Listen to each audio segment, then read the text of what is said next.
What's up, guys? Welcome to episode 3 of the Manky Boot with Romey and AK. Don't forget, you can always follow us on Twitter at the Manky Boot, no spaces, and subscribe to us on our YouTube channel, the Manky Boot, three separate words. Today we're just going to chop about the fixtures with the Big Six. It looks like VAR strikes again, or the lack of VAR. AK, anything you want to add to the public? I'm just trying to calm down from the United loss yesterday, to be honest. It's taken me 24 hours and I'm still fucking pissed about that. Gotcha. Yeah, no, I'm fuming, man, with that. But we'll get onto that later on in the episode. VAR strikes again. Hey, who would have thought the controversies with it, and originally it was supposed to obviously help the game, make it flow and make sure that every decision is correct, but especially the big ones with the red cards and the penalties. But unfortunately, it's just not panned out that way. And I think everyone seems to be having a go at VAR, but I think it's actually more the rule change or the rules, the officials that people need to have a go at, because at the end of the day, VAR is just what you see on your TV screens. It's just a recording of what happened, and it's up to the officials to judge the rules correctly and to make the right calls. And unfortunately, last weekend with Man City and Spurs, they didn't make the right call there. And again, this weekend, there have been too many instances where the officials have just got it wrong, unfortunately. I tell you. It's just a challenge of trying to make an imperfect game perfect. So, let's dive into Chelsea Norwich. We'll get. I know you have specific VAR topics you want to talk about into some of these games. So, as they pop up, I'll just let you unleash hell. How does that sound, AK? Yeah, it sounds good, bro. So Chelsea Norwich, man. Finally, Lampard got his first win. Yeah, Tammy Abraham with a couple of well-taken finishes. I watched the game and it was quite an entertaining game. It was sort of like a basketball game, very end to end. And at the end of the day, it was Chelsea's attack that came on top. They did deserve to win the game in the end. Norwich battled hard and they huffed and they puffed, but they couldn't quite get it over the line. And Chelsea deserved to win. As I mentioned before, VAR had its downsides this weekend, and again, even with the Chelsea Norwich game, a Norwich defender kicked Azpilicueta in the box, and no penalty was given. That I don't understand how that's not a penalty. I honestly don't. And again, it's not VAR that's the problem. It's the referees and the officials who have deemed that not to be a penalty. But you can't kick another man in the box, mate. It's a fucking penalty, and they weren't giving it. But they got the win in the end, so I suppose it ended up going how it should have. I know this is getting on a tangent here. Do you think in the Premier League, we just have the worst officials of all the big leagues at this point? Is it fair to say that? No, I think I think we have the best officials. I think it's just because the Premier League is the most watched league in the world. Everything is highlighted and exaggerated, and everything's made such a big deal of because you expect it to be at such a high standard, but it's not quite living up to the expectations that it should. Yeah. But if you look at, some of the clips going around on Twitter and Facebook and stuff of decisions in other leagues, it's ridiculous. I can't remember which league it was, but a few weeks ago, there wasn't VAR in a game. Yet the referee overturned his own decision using the VAR sign. And I'm just like, there is no VAR. Why the fuck are you pretending? It's ridiculous. It's like 3 years ago, fucking Mike Dean using the VAR sign when there's no VAR. It doesn't make sense. Like, we've got the best official. We've got the best officials, I think. To the best of the worst. Sorry. The best of the worst. Nah, mate. We do have the best officials. I know, I'm poking. They're I'm just poking. not good enough. It's frustrating because at the end of the day, you want the game to be as fair as it can possibly be. And I don't think VAR is being used to its full potential. Like, I think it should be used with not every single decision, but I don't know, man. I think it needs to be used correctly, and the officials I can't remember a VAR issue in like the Champions League. It's been used in the Champions League and the Europa League so successfully, and maybe they aren't as highlighted in the Champions League and Europa League as they are being highlighted in these first 3 weeks. But I just think most of the complaints are coming from some of these lesser teams that aren't used to having a video assistant referee, because at the beginning they pretty much said, the referee's call is going to stand originally, but if there's something conclusive to overturn the referee's call, that's when it'll be reversed. In these instances, it's only one call that we saw reverse, and that was that Gabriel Jesus winner because of that handball that was involved. But every other call that is being deemed controversial is these referees just standing pat and holding tight to their decisions. So but if the referees make a wrong decision, VAR should step in. That's one of the whole points it was there. It wasn't there to back up the referee. It's been implemented to ensure that the referees don't make the wrong calls. It's the verbiage, though. They have the written language for me to say it nicer. It has to be clear and obvious in order to be overturned. But anyways, we'll pull up some of these specifics, because I know most of the ones that you're griping about is from the second game, United and Crystal Palace, no? Well, are we done talking about Chelsea Norwich now? Or do you want to go into Palace Well, United? It seems same old story. That they started off fast, sputtered a little bit. Norwich got back into the game. 2-2, it was interesting. And Tammy Abraham, like I said, made a wonder strike there, and pretty much kissed everybody good night. So, what more you want to add to Chelsea? I mean, the same issues with Chelsea that we've seen in the last two games against Man United and Leicester City. The same issues are there. Yeah. They conceded 2 goals against Norwich City, and I know United conceded 2 against Palace. You can concede 2 against anyone, but I just don't trust Chelsea's defence, and I don't trust Chelsea's attack. Norwich play expansive football, and their defenders aren't of the highest quality yet. So you kind of expect them to score 3 goals against them. Yeah. So I think the same issues are there, and I suppose it's good for Frank Lampard and Abraham that he got his 2 goals, but I don't see how Chelsea are going to have a successful season this year. I really don't. It was a tough game on the road. I tell you that, because Norwich, they made an interesting game at Anfield. They ripped Newcastle apart, and they came close to squeezing a point from Chelsea. So they are an interesting team, believe it or not. Norwich, that is. That's because they play expansive football. They try. You can't discredit them for trying. They're a good team. They're doing themselves justice, essentially, and it's refreshing to see a team come up from the Championship and play the way they do. Absolutely.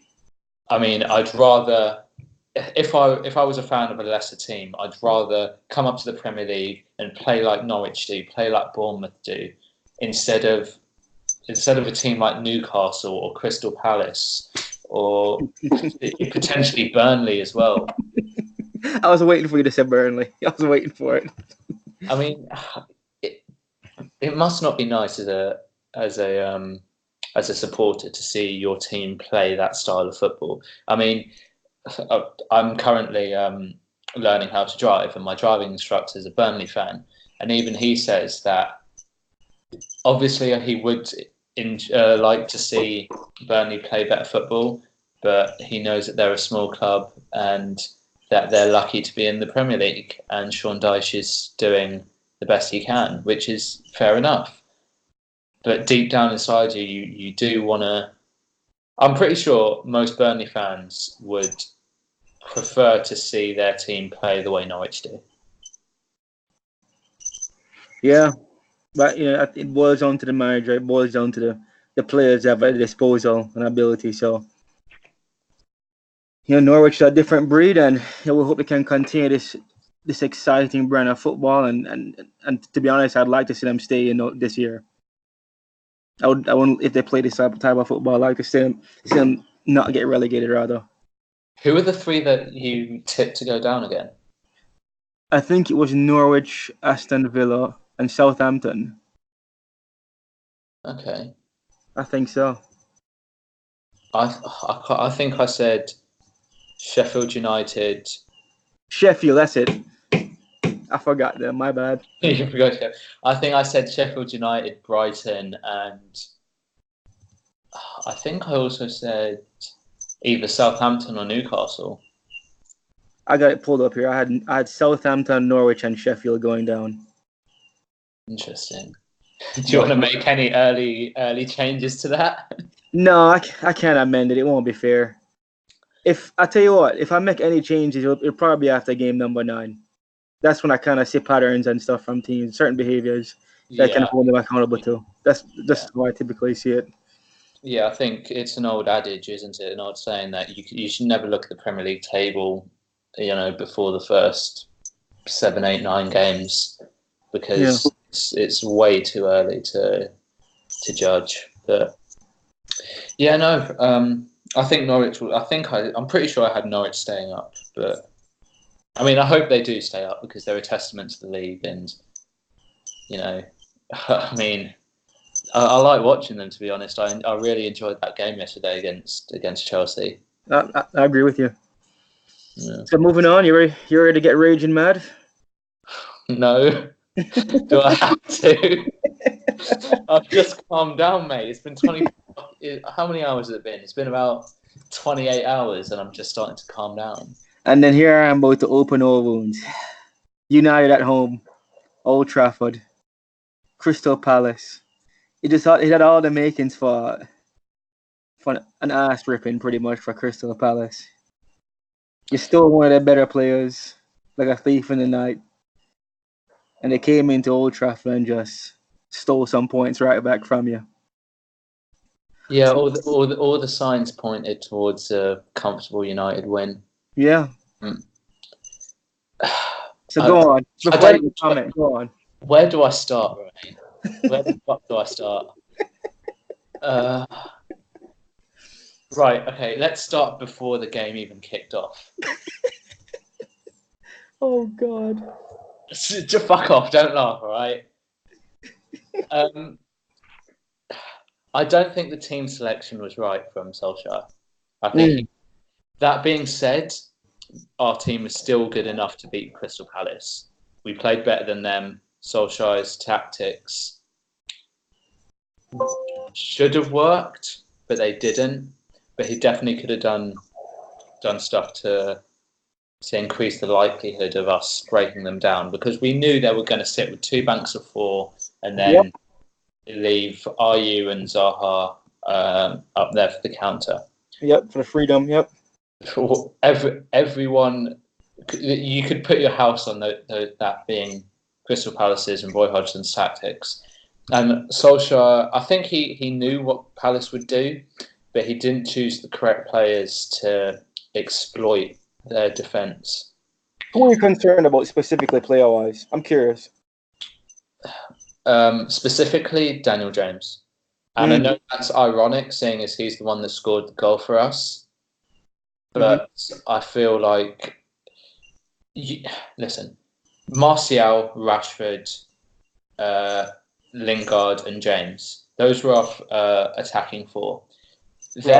Their strength is when the opposition has a high line and they can use their pace and their directness to go in behind the opposition's back line. Palace were never going to have a high line. They were always going to sit on the edge of the box. Right. That nullifies our threat. Right. Daniel James isn't the best player in our squad, and neither is Rashford and Martial at little interchange play who can knit everything together and make the eye of the needle pass. Right. Someone like Juan Mata, heck, even someone like Angel Gomez would have been perfect for this game. You know, United plays such a huge emphasis on youth and our academy products. Solskjaer keeps on saying Greenwood, Chong, Angel Gomez, they're our future. They're the ones that are coming through the academy right now. And he said that those three are going to be getting games this season. Mm-hmm. I don't understand why Angel Gomez didn't start, because if he's going to play, why not play him against Palace?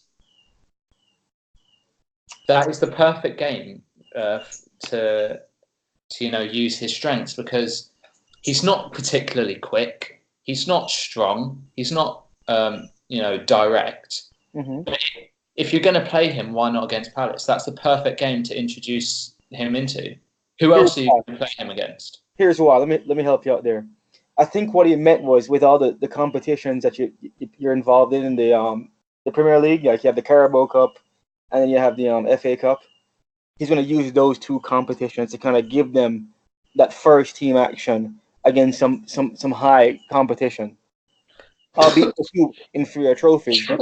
I think he probably wanted to feel him out in that arena first before he brought him into the Premier League to face that competition week in and week out. And since he hasn't seen that yet consistently, he's probably standing pat. But to give him credit, he did give Greenwood some minutes this game, and the week before we saw Greenwood play a little bit as well. That still doesn't explain why the likes of someone like Juan Mata didn't start.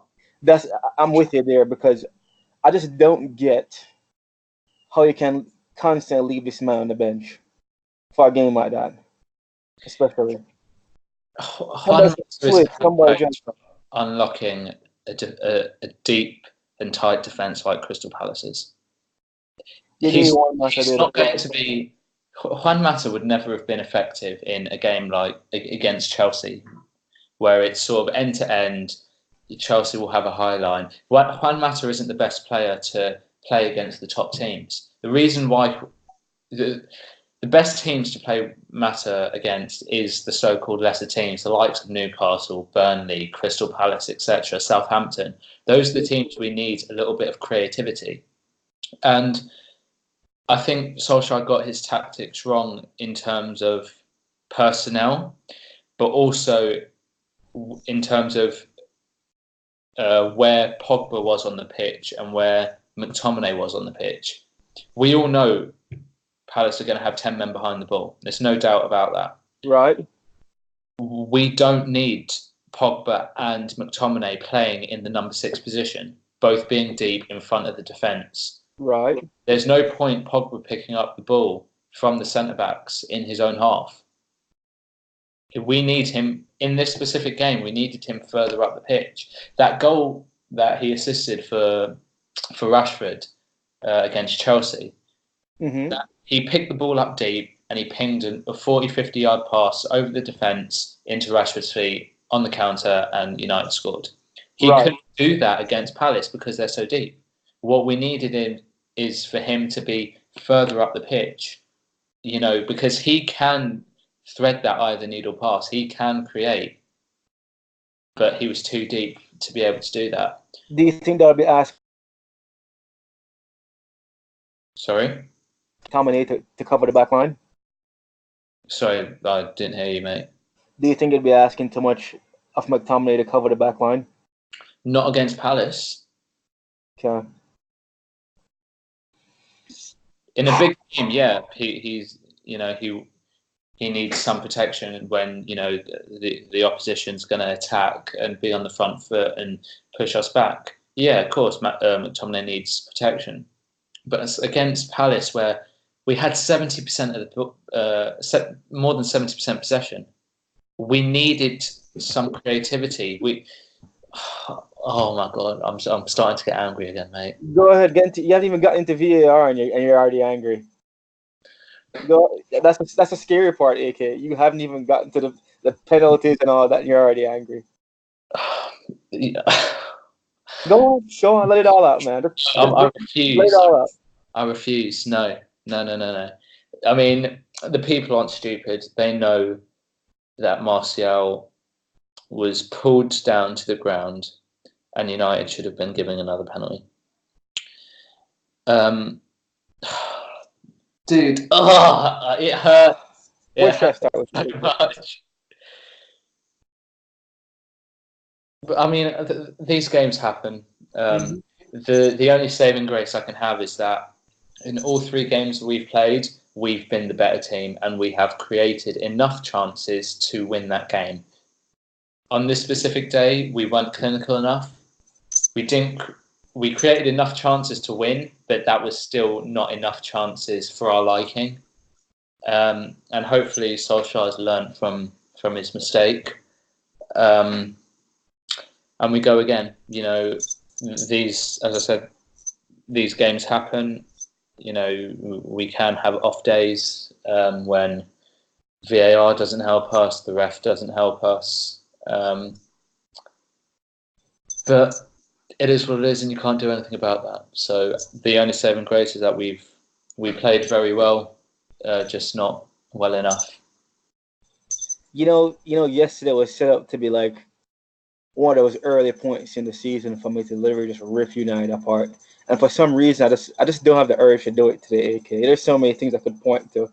I could point to the laziness between Lindelof and Maguire for allowing that goal to go in, the poor positioning. You know what that was, so that wasn't Maguire's fault. It's It was Lindelof. Lindelof's. And yes, people can say Maguire was sort of a little bit out of position. He didn't cover Lindelof enough. Lindelof should have been a lot stronger. Yes. He should take the blame for this one. But Maguire's positioning, the reason why he was a little towards the left is because Luke Shaw got injured. Yep. And he tried to carry on playing with that injury, and Maguire knew he wasn't quite at it to make a sprint back towards his goal if necessary. So what Maguire did is, because he knows he's slow himself, he's not going. He wanted to give himself a little bit of leeway and sort of push towards the left just in case the ball went that side, so he could protect Shaw. But the ball ended up going towards the right-hand channel, and Lindelof missed the header, and Palace scored. So this is just one of the things I could go into. I could talk about how your body just can't seem to stay fit. Luke Shaw is for a whole season. Like he's just meant to pick up a nick or a knock here or there. Yeah. I could talk about the hot and cold David De Gea for getting beaten by his near post. Yeah, two individual errors, really. It's just I could talk about Jesse Lingard's lack of an impact. Like there's so many points where I could he's a ball is coming to him. He's set up, and it just looks like he just can't even control a ball. Just trap the ball like a regular human being. Like I don't think that's the issue with Lingard. I think he doesn't show enough for the ball. He doesn't have. I don't think, and B, he doesn't have the quality to make that eye the needle pass. Jesse Lingard operates best when he's got space and when he can make runs and his movement can create space for other people. But when a team sits deep in defence like that, Jesse Lingard can't use his movement that effectively because there's no space for him to move into. And he makes the runs, but when he gets it, he doesn't have that close control to do something magical with the ball. And that's why I think we needed someone like Juan Mata or Angel Gomez. But he had a poor game, and to be honest, to be fair, I don't even need Jesse Lingard to do something magical. I just need him to do something basic. And at times I just don't see him capable of doing basic things consistently. But no, I'm not. I don't mean to go hard on him. I don't think I am. I'm not asking him to do something crazy. But at the end of the day, I mean, I, I just go back to this. I told you day one. My concerns for you now, when you have these teams that come in and line up all discipline, that I don't see not one person on your pitch in your starting 11 that's gonna come in and unlock these disciplined defenses, right?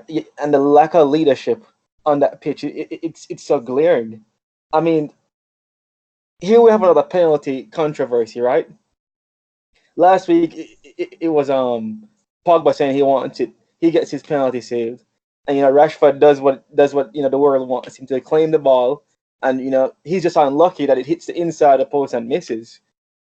And I mean, in these games that are so disciplined and tight, you really need a leader to come and rally the troops and just keep people focused, because the two goals that were conceded against y'all were really a lack of focus. It's not even a lack of ability. David De Gea getting beaten by his near post is lack of focus. Lindelof not even giving it 100% to win a header, a lack of focus. Where's the person that's going to come in and hold them accountable on that pitch? Who? Who is supposed to do it? Yeah, United just don't have that player at the moment. So I think y'all need one or two more windows. 100%. We were never going to turn into title challengers this year. No, that's why I don't even have you on the top four, and that's my concern. Some of these inferior teams at least have a leader. I get the vibe. Some of these inferior teams, you guys have a plan. I watch you guys play, and you guys don't have a plan. I don't think at times. What a plan! You don't have like you want to sit there and counter and use your pace, but at the same time, if that's not working, there's no in-game change that that facilitates to a plan B. It looks like you're doing the same one thing, and it just looks sad, and that's why I call him my substitute teacher, right? But it's only game 3. Like I said, I'll wait till game 9 before I really go hard on Man United. But all in all, I mean, what I saw yesterday didn't surprise me, to say the least. Once I saw the actual result, but the thing is, we played well enough to win, but on this particular day, it just didn't fall. The luck didn't fall for us, and I'm confident that if we continue playing the way we did, we will end up getting points. That I have no doubts about that. There's a huge difference between losing to Crystal Palace yesterday and losing to the likes of a Huddersfield that we did last season, and Cardiff last season, and this season before as well. There's a huge difference between the manner of those losses. So that's why I'm more frustrated than angry, but I'm confident that we will be able to sort it out in the future. As you said, we need a couple more windows, and we're not going to become the perfect team who can break down anybody just by appointing Solskjaer and just by signing 2 defenders and a 21-year-old winger. Yeah.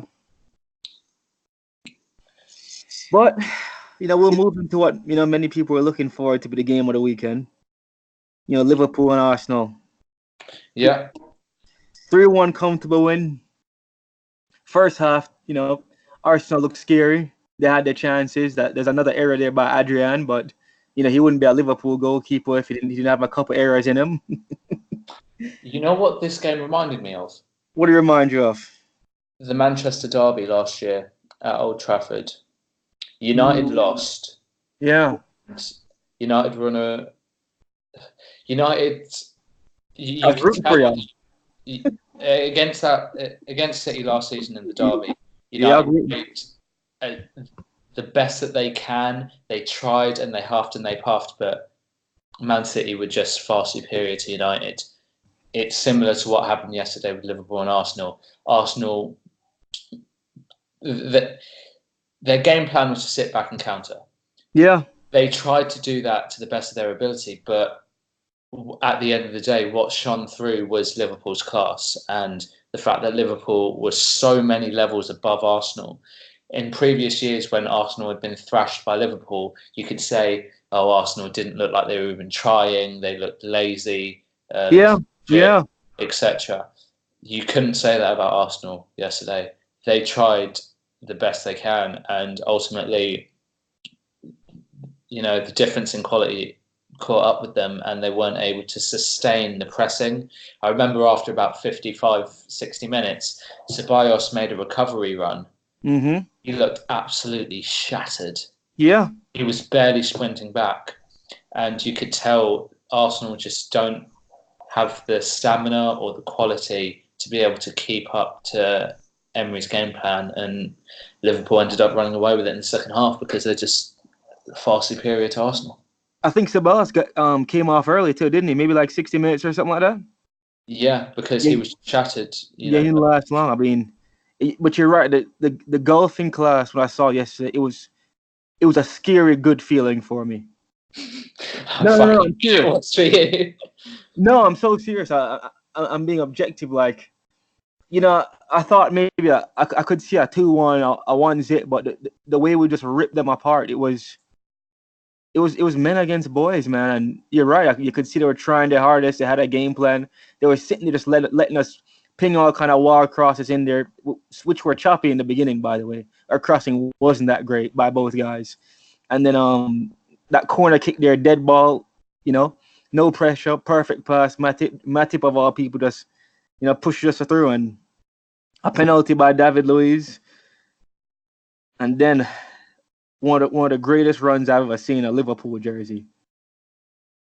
Well, just going back to that Matip goal. Yeah. That was another instance where VAR potentially could have stepped in because Van Dijk was pulled. Yeah, Dijk. Socrates had a hold of Van Dijk's shirt and he was pulling him and wasn't allowing Van Dijk to jump. Had Matip's header not gone in, you never know, would VAR have pulled that back and given Liverpool the penalty or not? That's one of those where it's a woulda, coulda, shoulda, would never know because it went in. So you could argue Socrates was so busy holding back Van Dijk. I mean, he didn't help with the positioning of their whole lineup to defend the corner. Because I mean, it seemed as if Matip had almost a free header. There was somebody that jumped in the contest, but it was too late by the time the other person came in the picture.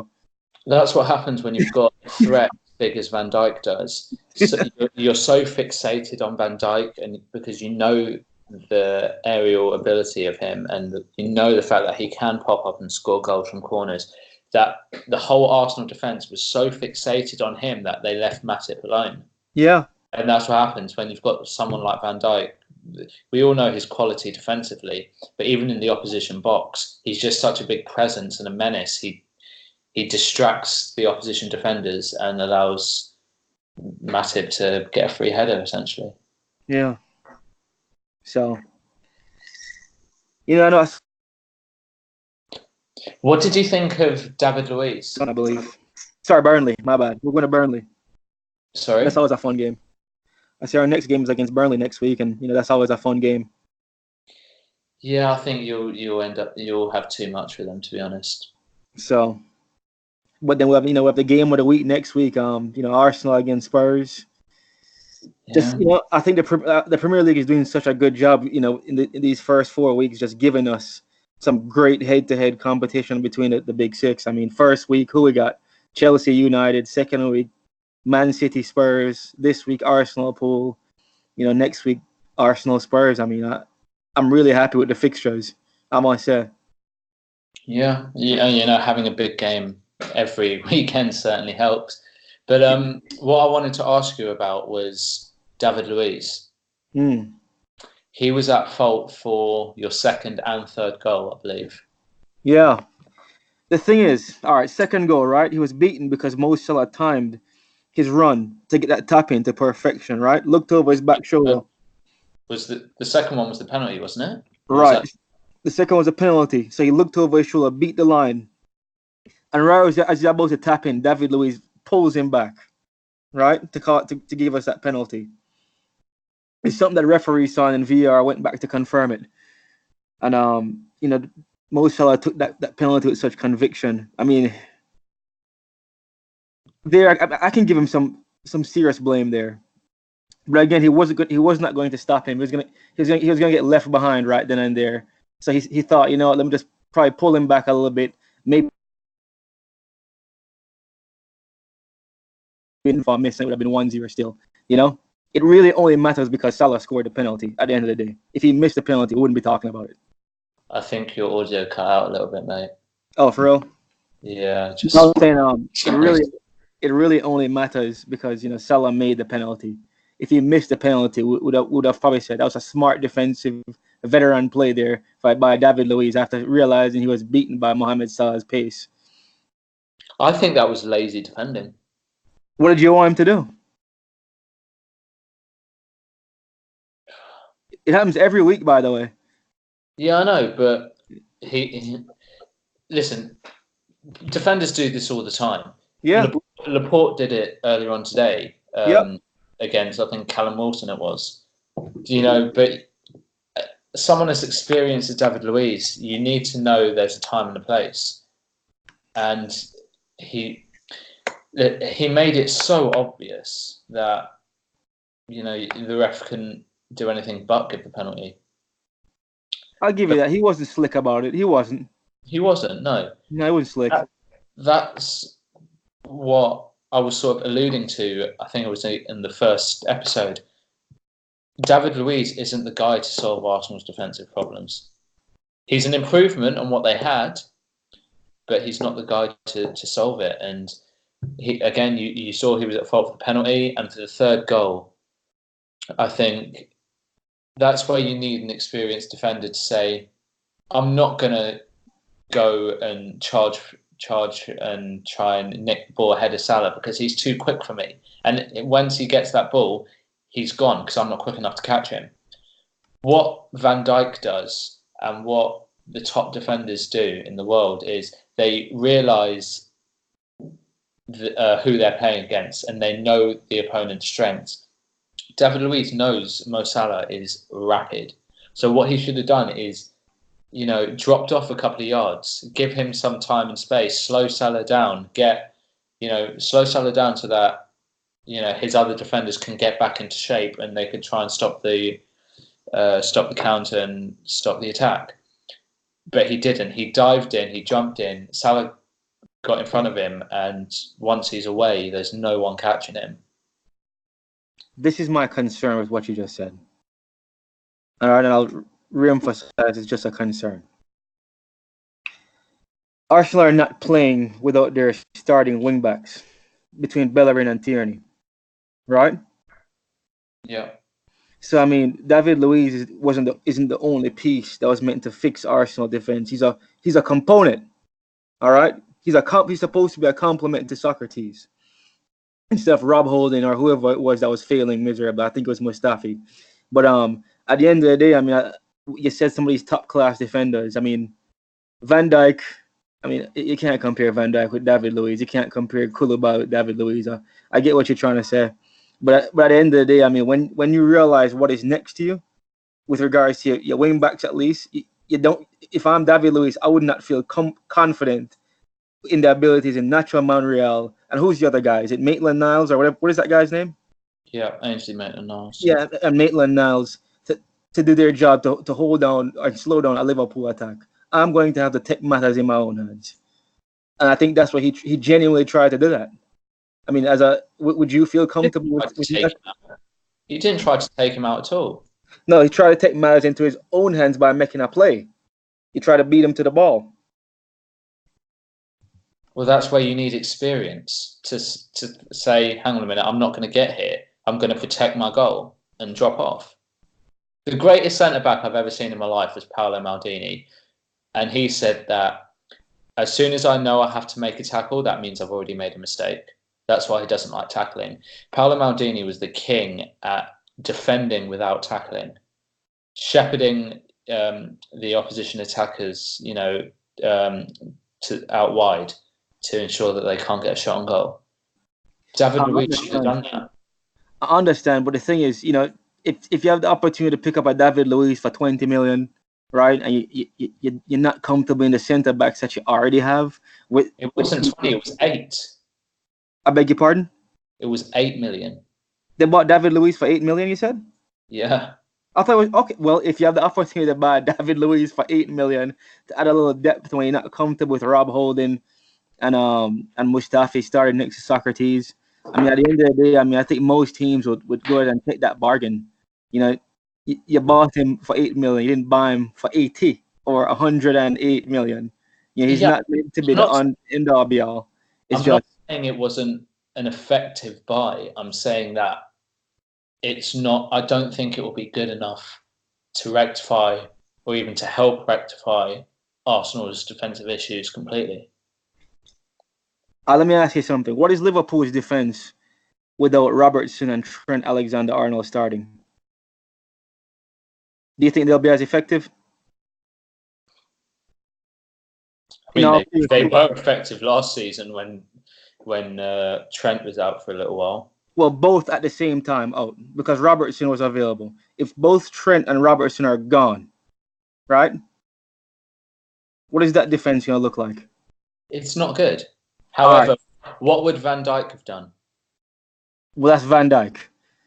Exactly. David Luiz. He's is more experienced. David Luiz and Socrates are both missing their two starting wing backs. At the end of the day, I mean, you're emphasizing that David Luiz is enough to stop Arsenal's problems. But at the end of the day, we don't know because we haven't seen the full Arsenal back line to hold him accountable, give him any credit. So with Arsenal, it's going to be a continuous wait and see until we see a fully healthy Hector Bellerin, a fully healthy Tierney, along with Socrates and David Luiz in that back line. How do you know Tierney will hit the ground running? Again, that's what we don't know. We have to see. We got to see how they line up. How can you say for certain that Tierney will be an improvement on Monreal? I mean, I agree. I'm playing devil's advocate here because I agree that he will be an improvement. But how do you know for sure? Not all signings end up working out. No, every single team would have 100% hit ratio on their signings, and you know that's not how football works. One of Arsenal's signings this summer will not end up working out, and you never know. That could be Tierney. It could be Pepe as well because he had an awful game. Nah, I disagree there. I think Pepe will come good. But no, I'm not saying it is. I'm just playing by what you said. It could be because David Luiz had a bad game. Pepe had a bad game on attack as well. Let's be fair. He wasn't. His match rate was a 3 out of 10. Yeah. So I think you're focusing so much on David Luiz, but David Luiz was not brought to complete that back line. It was brought to add a little depth, right? The left back position was one of the weakest parts of their defense as well, and that's why they went and gamble on this Tierney dude. I don't know for certain what he's gonna be like, and that's why I just said we have to wait and see what they look like when they all line up together. Well, David Luiz is a short-term fix anyway. Exactly. There you go. I think the difference between, again, I keep comparing Man United because I keep comparing Arsenal to United because they're in a similar position in terms of fighting for fourth, but I genuinely believe United are in a better position for the future than Arsenal are because Socrates is going to be 31, David Luiz is going to be 33, Aubameyang is going to be 31 at the end of the season. Yeah. By the time Arsenal fix the rest of their issues, their central midfielders or whatever issues they have, by the time they fix that, their key players, their two starting centre backs, David Luiz and Socrates, will be past it. Aubameyang will be the wrong side of 30. He will be on the decline as well. Lacazette's going to be 29 at the end of the season. By the time Arsenal fix their problems in a year or two, Lacazette, one of their best strikers, is going to be 30, 31 in a couple of years' time. They'll have to reinvest massively to improve and to improve their best on their best players because their best players will be on the decline. Do you get what I'm saying? No, I understand what you're saying. I understand. That's why I think there's no scope for Arsenal's squad for improvement in terms of their best players are only going to get worse. Whereas United's best players, Rashford, 21, Dan James, 21, everyone keeps saying Lingard's young. Lingard's not young anymore. He's 27. RCL, 23. Shaw. Pogba's young for 26. Shaw, Maguire, Pogba, 26. Wan-Bissaka, 21. United's squad is so young that they have scope to grow together and to improve. And I think that's why United will be in a better stead in a couple of years' time. That's why I think Arsenal have bought for the short term. And whether that will get them into Champions League, it might do. But I don't think it will help them to win the league in the next few years, which is ultimately where they want to be. I think United have bought smarter and have geared their team Add on to toward... that, by the way. Sorry? I want to add on to that point, by the way. All right, go on then. Unai Emery's contract is for 3 years. Right? Yeah. Only his first 2 years are guaranteed. The team has an escape clause at the end of this summer. Team option. What do you mean? Think about that. What do you mean? The team has an option for him next summer. They could get out of his contract without paying any wages or anything. So only his first 2 years are guaranteed. He's in the second year of his contract, so he could be coaching for his third year right now. Yeah, well, in that case, Arsenal will, if they do get rid of Emery, they need to start again, and exactly. buy into their new manager's ideas. Exactly.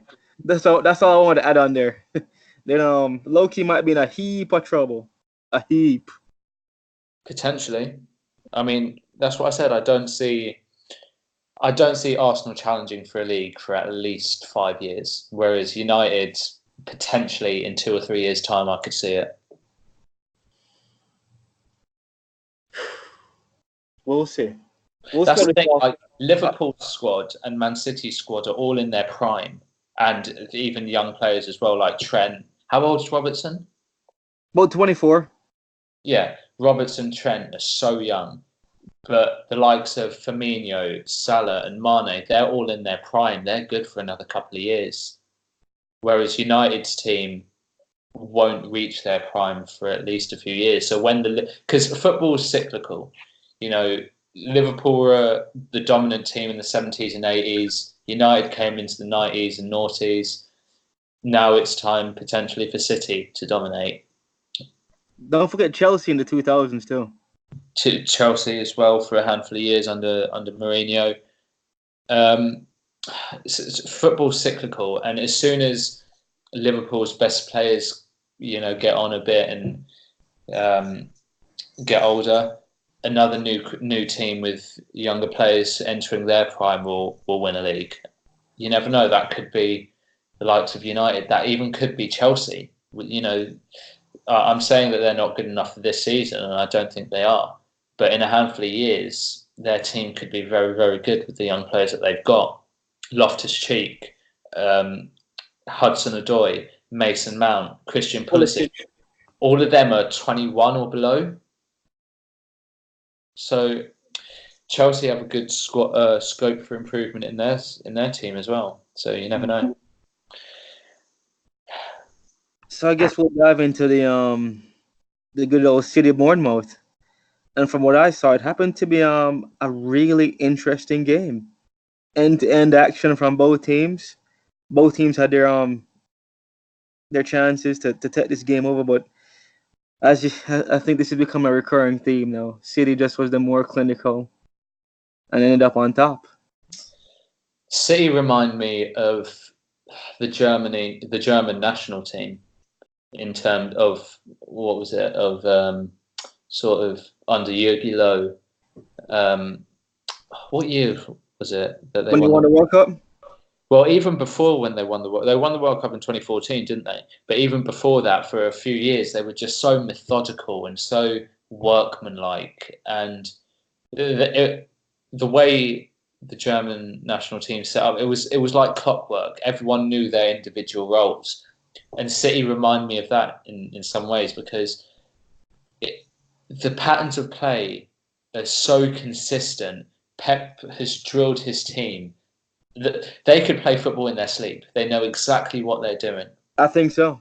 I really think so. Nobody has an answer to that. And if you see the goals that City score, a lot of them are just tap-ins because they work the ball so well into the box that they never really need to resort to long-range screamers. Do you know what I mean? Yeah, no, I'm with you there. They're so dominant, and I know the unfortunately, beauty of it is, even though they're that tactical and they're mainly tap-ins, but the times when they need something extra special, they have a couple guys on there that can rise to the occasion and just do something supernatural. exactly. You saw that, especially last season when Company against Leicester. Company against Leicester. Oh God. Aguero versus Chelsea, that goal from like 35 yards out into the top corner. Leroy Sané against Liverpool to win the game. Leroy Sané, exactly. Man. And Kevin De Bruyne can pop up with a pass or a cross out of nowhere. Right, this guy doesn't even need to trap the ball. Like if it's coming towards him, it's just a one-touch go, and it could be a cross. It doesn't. It could be a dink over the top. It's just it's there. It's really scary. It could even be a ball just whipped into an area to cause confusion. Yeah, it's frightening how consistent City are. It's underrated. David Silva at whatever 32, 33 years old is still capable of doing the same or just causing the same amount of pain week in and week out. That's the difference between the likes of City and the likes of United and Spurs, because as we saw yesterday with United and earlier on today with Spurs, the lesser teams can rock up to Old Trafford or can rock up to what's Spurs' new stadium called? I have no idea. I meant to ask you that the other day. I really have no.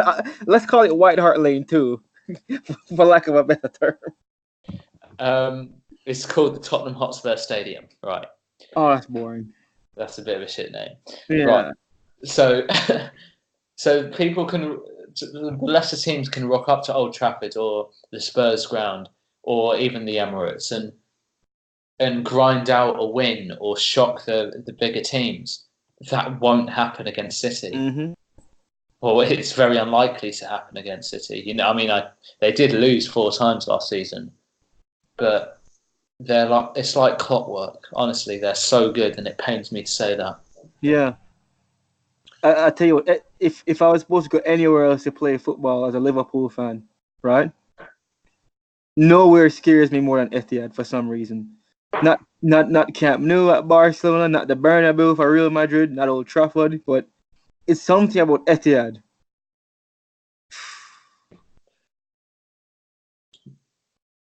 See, I don't think it's the Etihad. I think it's Manchester City's team and Pep Guardiola, because you said the likes of every football fan always says the most hostile atmospheres and the toughest places to go in the world in the Premier League are Anfield and Selhurst Park, and that's because of the atmosphere that the teams create. The Etihad don't create that sort of an atmosphere. At Barcelona, at the Nou Camp, the Barca fans create that massive atmosphere. The stadium, because when you enter the Camp Nou, as soon as you walk onto the pitch, there's a little dip down. So when you look around the Camp Nou, it's as if the stands just go up and up and up forever and ever and ever, and it's so intimidating to play in a stadium because it feels like you're trapped in there at the Camp Nou. At Anfield, the fans are insane. We all know about those famous Anfield nights under the lights at the Cop. Always see it. We know they're terrifying, and the Etihad doesn't have that. I don't think.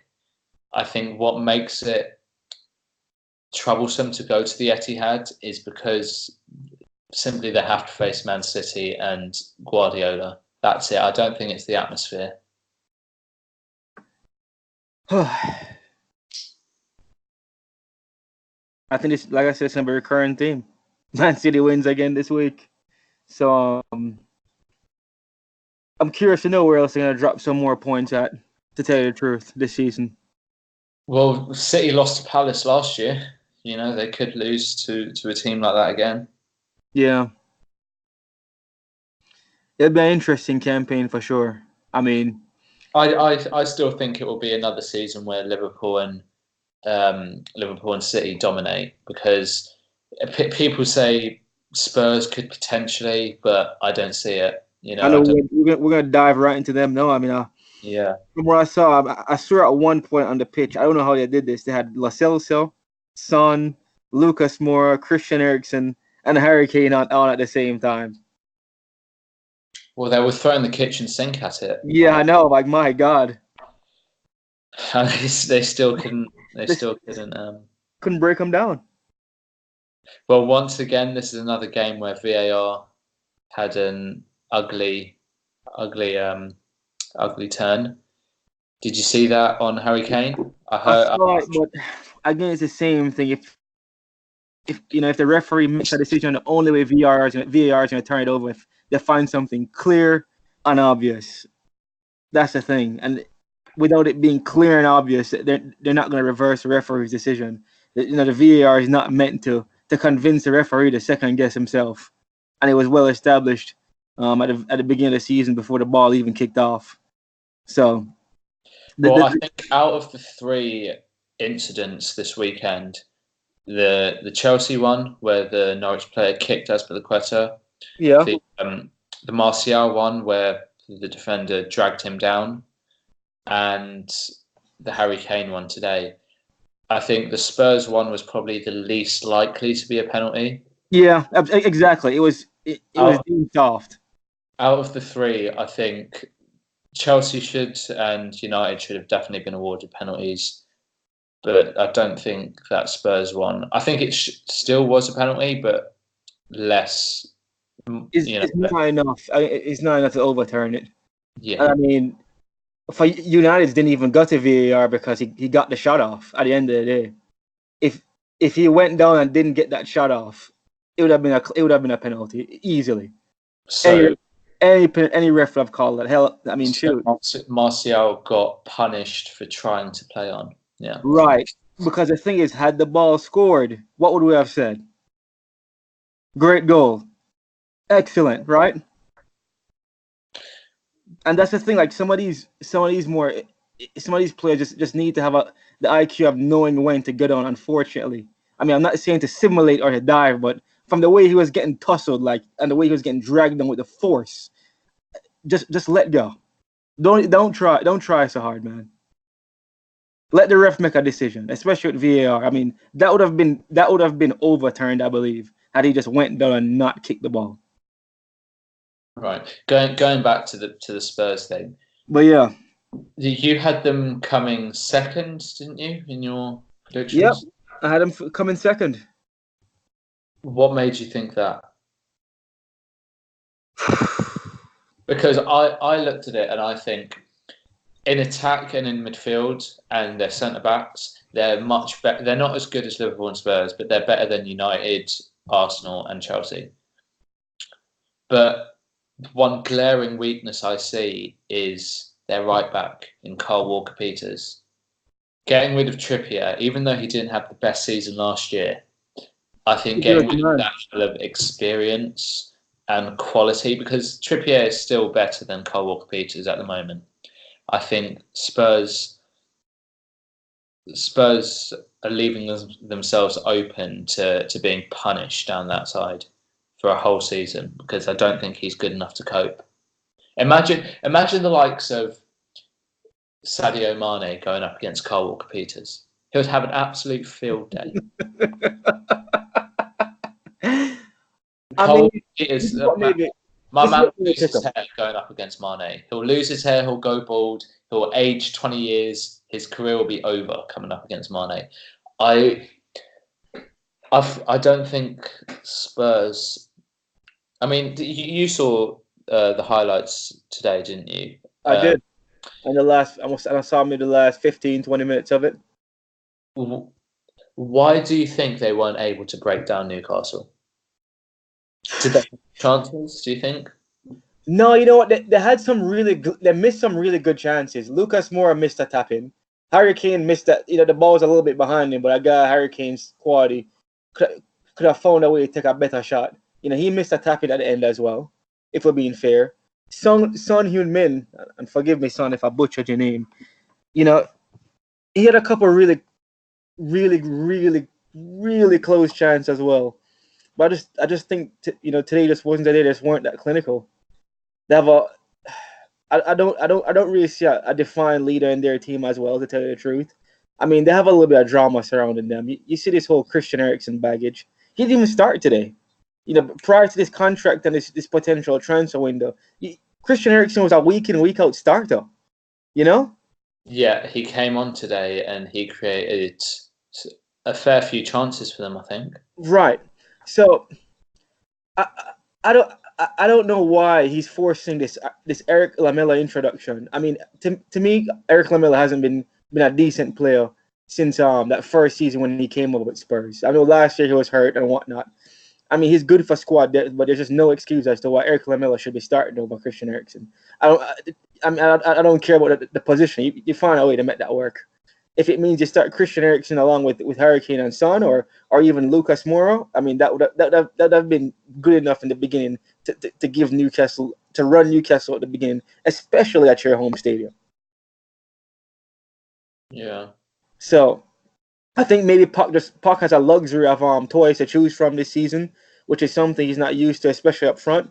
I mean, his back is pretty respectable. I mean, he has Vertonghen, Alderweireld, and Davinson Sanchez. I've seen him at times play a back three. Yeah. And that worked out all right for him. I think maybe he could transition into going back to that again with those three, especially with Davinson Sanchez being slightly more athletic than the other two. But it's a little bit of drama over there in Spurs. Yeah, you hear moaning. You hear Pochettino moaning quite a bit this summer, moaning about signings, moaning about the transfer window. I mean, every manager moans at the English transfer window. Well, he got year, but Pochettino, yeah, he got plenty. But I hear him moaning much more than I'm used to hearing moan. Do you think he secretly wanted that United job? Let's be honest, AK. Who wouldn't want to go manage Manchester United? I don't care what position they're. I don't care if they're battling for relegation.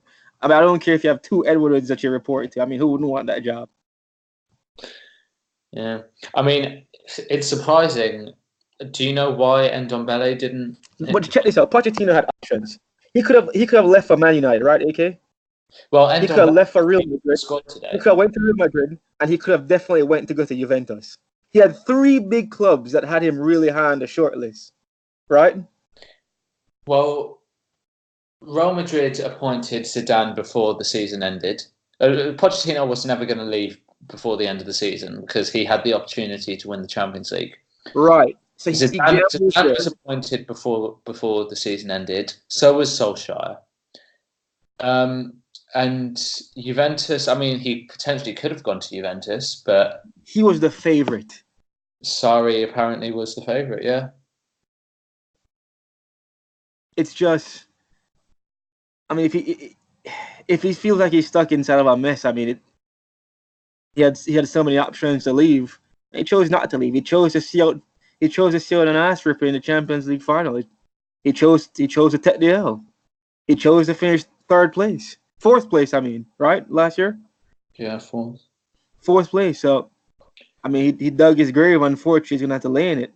But it still doesn't excuse him for his poor selection. I mean, I don't care if Eriksen wants out. I mean, you start the man, showcase him so he can command a higher transfer fee. Simple. He's going to leave for free next summer. You're not in a position of power with him, right? Yeah, I mean, And don't Spurs also need to pay off their debt for the stadium as well? Yeah, that too. That nice new stadium. So they could be in a position that Arsenal, when they you move know, to Emirates. they have a big game next week against one of their main rivals, Arsenal. Right? Yeah. It's a big derby game, London derby. Right? Is it at the Emirates or? It's at Emirates.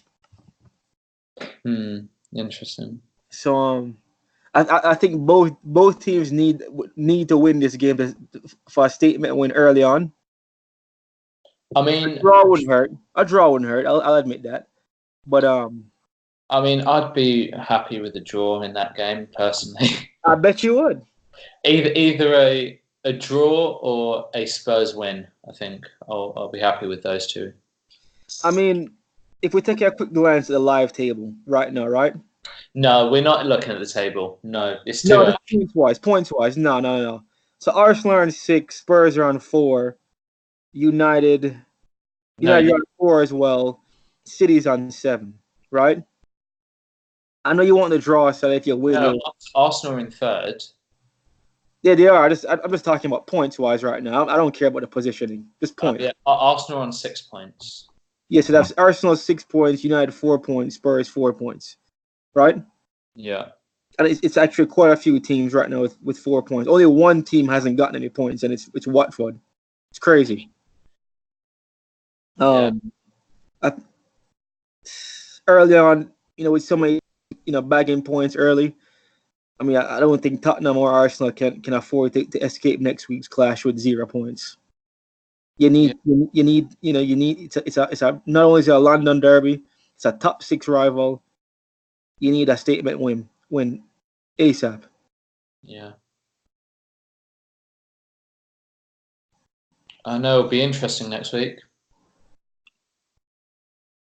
Let me see. Who does United have? Southampton on the road, right? Yeah. See, that could be a tricky game for y'all. I'm not gonna lie. You know what frustrates me more than anything? What's up? United could easily have gotten 9 points out of 9. We played well enough in all 3 games. It's a result business, buddy. It's the results business. Chelsea has a nice little one. Sheffield United at home. Could Lampard get a nice little winning streak going? What do you think? Yeah, I think. I mean, I'll put the predictions out next week. Yeah, my weekly predictions. I don't think I did too well this weekend, to be honest, because I mean, obviously, the 2 shock results were the United and Spurs ones. Yeah, for sure. So we'll wait and see what happens next week. But we'll wait and see. So it sounds like we got through episode 3, AK. We've gotten through episode 3, yeah. I mean, thank you everyone who's made it this far. Thank you for all the support you've shown and all the views that we've got. It wouldn't be possible without you lot. So thank you very much. Seriously, I mean, we'll welcome all feedback, negative, positive, neutral. Comment on the Manky Boot. Follow us at Twitter at the Manky Boot, and we'll chop it up with y'all next week. Cool. Thank you very much, guys. Take care, guys.